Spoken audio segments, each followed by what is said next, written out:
So we move into our first session, and this is the keynote speech. And hi, Richard, nice to see you. Hi, how are you doing? Good, as always nice. And I always hang on every word you say. You've always got such great insights. So we're delighted to welcome you to ICOM Summit Experience Online. And without further ado, I hand over to you, Richard, for our keynote address. Okay, thank you very much. Hello, everybody. It's great to be here in this session and to share with you some of the lessons that I have learned by, excuse me, I have some problems with the screen because you took the whole screen. So some of the lessons I learned through being 15 years in this industry. I've been working in the big data and artificial intelligence area for 15 years now in large organizations, and I've seen companies go through transformation of how they move forward. I wrote a book about it. You can see it on the right-hand side, and it's coming out. I wrote it already, but it's coming out next year, so you can stay tuned. Now, if you look at what it means to become data-driven, it means a long journey of different phases. It's not something that you can do from one step to another. And what I'm going to tell you is some of the key decision points that any large company needs to take if he moves forward on this journey. It doesn't mean that those decisions are taken explicitly, but it does mean that even if you don't take a decision explicitly, you do take a decision, with all the consequences of this. What I've seen also is that the decisions companies take are more or less independent of the sector. Of course, there's always a sector-related part, but in general, it's about 60 or 70 or even more percent is similar across organizations.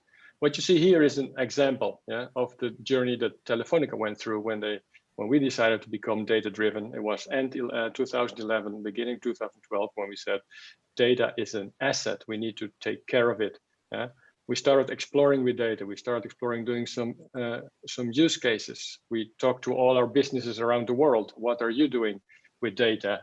And we tried to bring that together. So after a few years, we found out this really is important, and we made the next step. So we moved to the transformation phase, where we started to work on large use cases with business impact.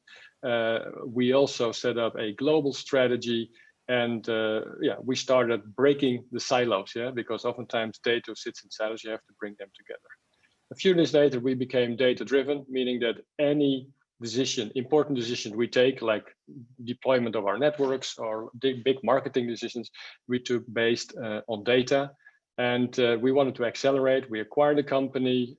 We installed a chief data officer directly reporting to the president, and we also started to monetize data as an asset itself, outside of our own company. So not only using it internally, but also outside.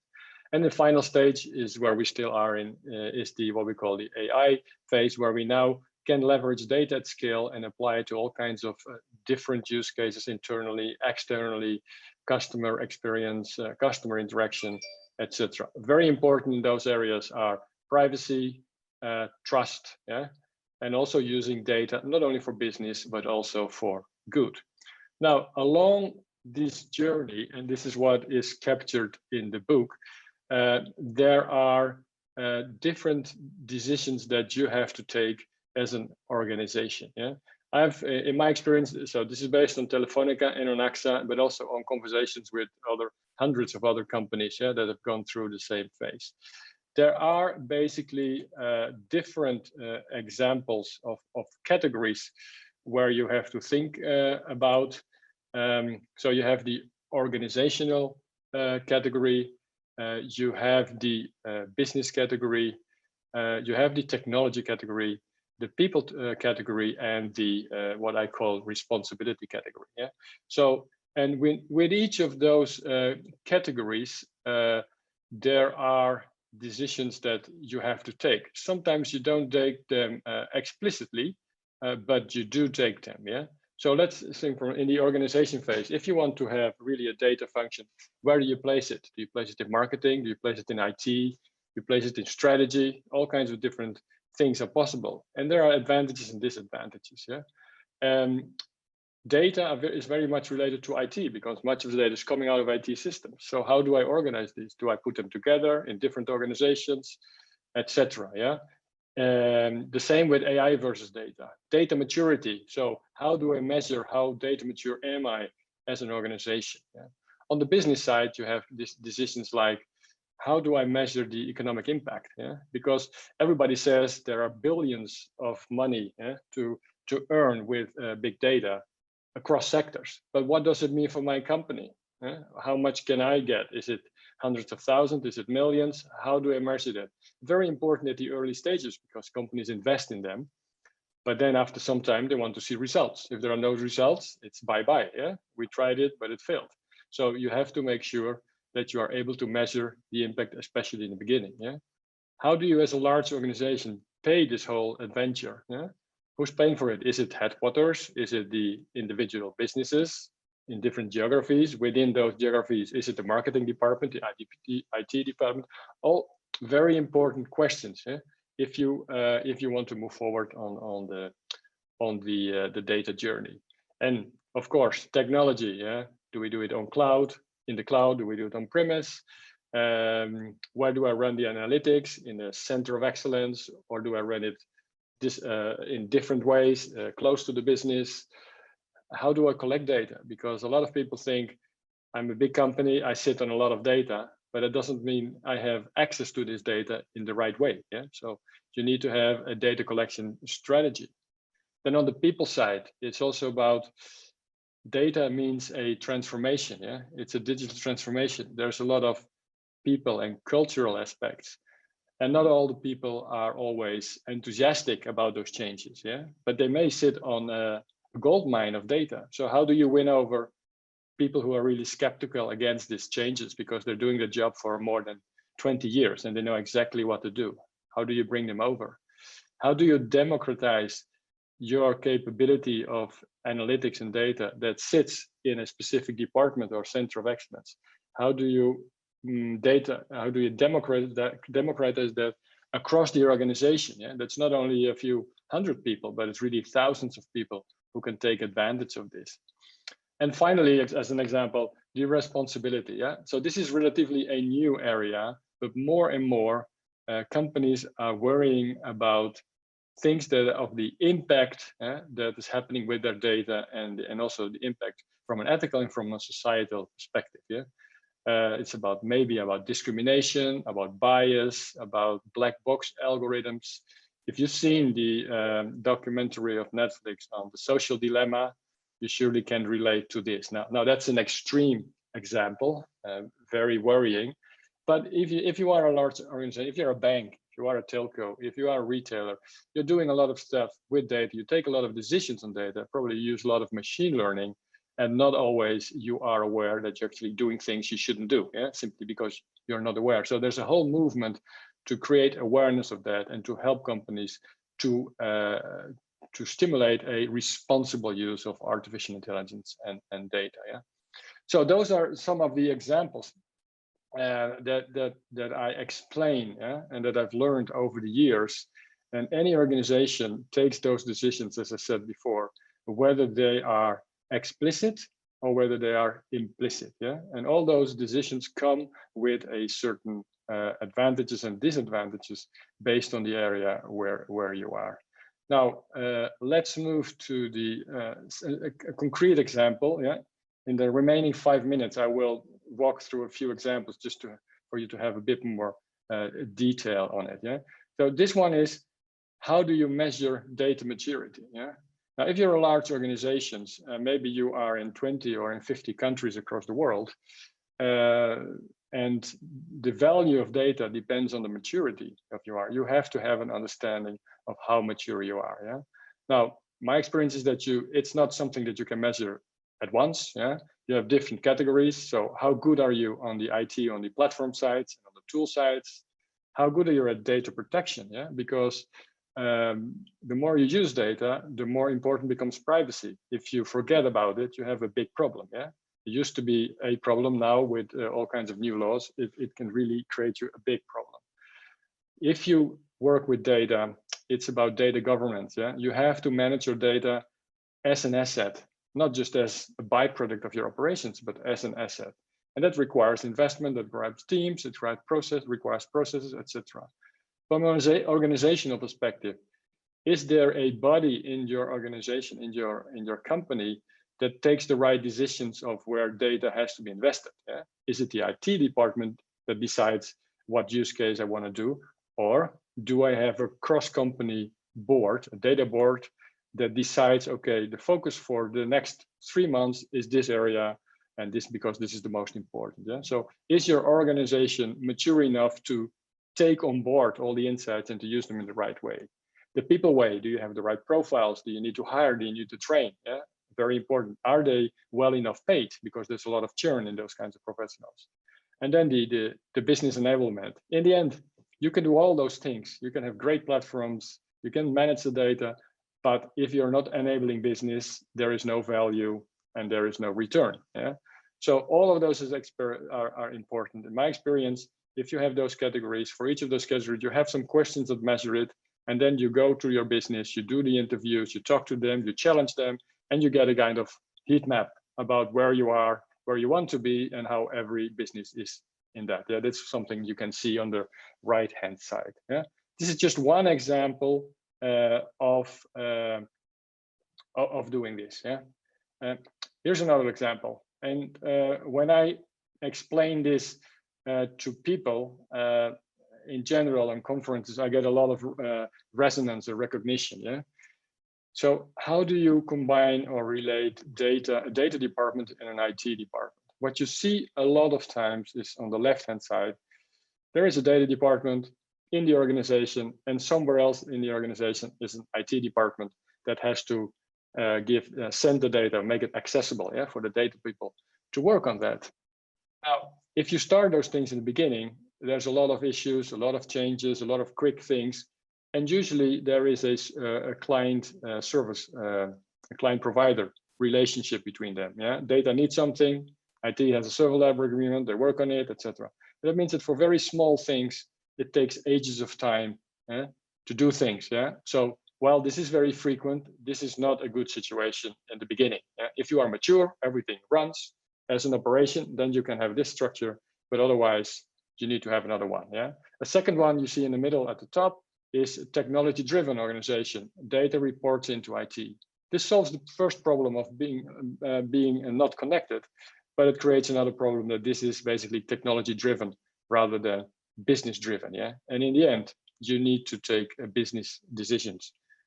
Now, a good one, a good organization that I've experimented with is put them together in the same large organization and give them a common line manager. Yeah, this stimulates a lot of communication, and if there is a problem, it's ideally directly scaled, escalated towards one person who can take the decision. So in that sense, it becomes much more agile. At the bottom side, you can see other solutions that I've seen in companies with dotted lines. They're also good, but they could be better, but you better settle for those ones in the beginning than for the other ones. Yeah? So that is an example, another example of I've seen companies are struggling a lot with. Yeah. Now, finally, only one slide left.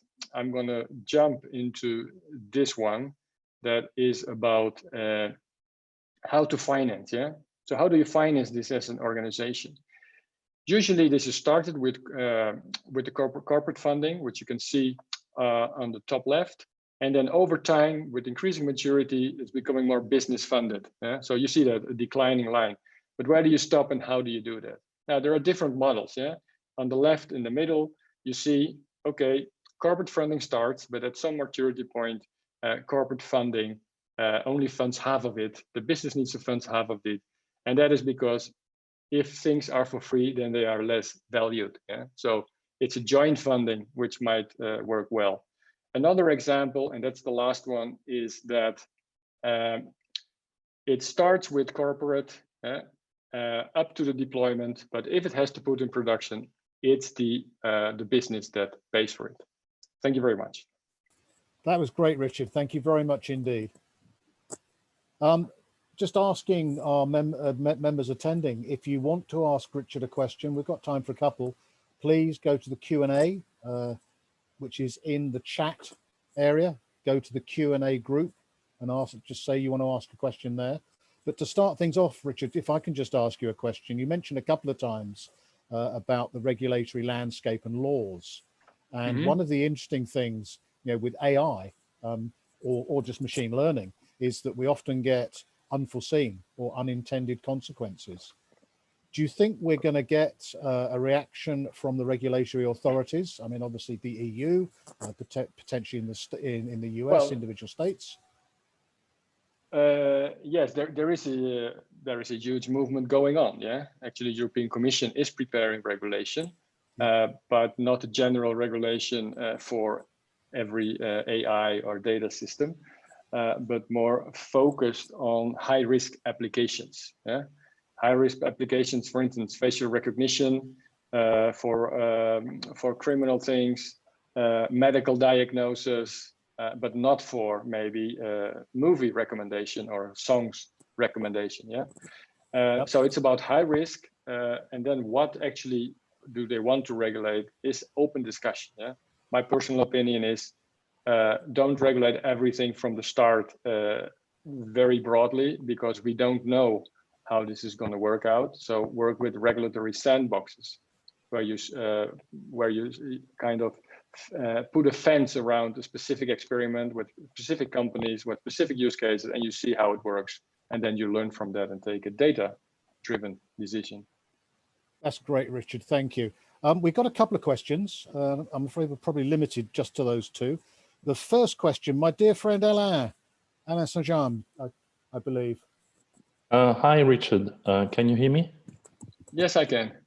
Yeah, I wanted to know a lot more about your book, because what's basically, if you can summarize it in a couple of minutes, about your 21 main point, please.